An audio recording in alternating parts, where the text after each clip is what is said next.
श्री स्वामी समर्थ.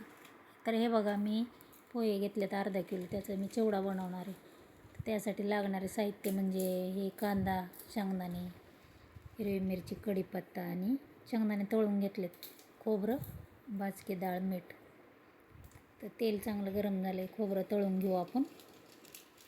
खोबरं चांगलं लालसर तळून घ्यायचं, असं पिंक कलरचं होईपर्यंत. नंतर कांदा तळून घ्यायचा आणि मग त्याच कढईत भाजून घ्यायचे पोहे, चांगले भाजायचे हलके होईपर्यंत. मीठ टाकले थोडंसं त्याच्यात. हे बघा आपले पोहे कसे भाजून झालेले आहेत, हलके हलके. आणि हे बघा कच्चे पोहे कसे दिसतात, लगेच फरक जाणवतो आपल्याला. तर हे सगळं तळलेलं आहे, मिक्स करून घ्यायचं आहे ह्याच्यात, ह्या पोह्यांच्यामध्ये.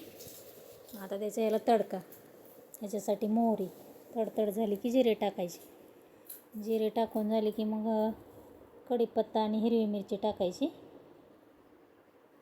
कढीपत्ता चांगला कुरकुरीत असा तळून द्यायचा, चांगला कडक होईपर्यंत. म्हणजे कसं चिवड्याला चव येते आणि कढीपत्ता पण खाल्ला जातो. तर ही हळद टाकली मी थोडीशी. मीठ पण आपल्याला जसं लागेल तसं टाकू शकता.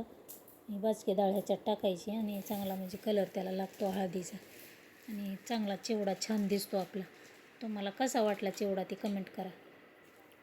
तर ह्याप्रमाणे असा तुम्ही चिवडा बनवा, नक्कीच तुम्हाला पण आवडेल. कुरकुरीत आणि छान चविष्ट चिवडा झालेला आहे आपला हा पोह्यांचा.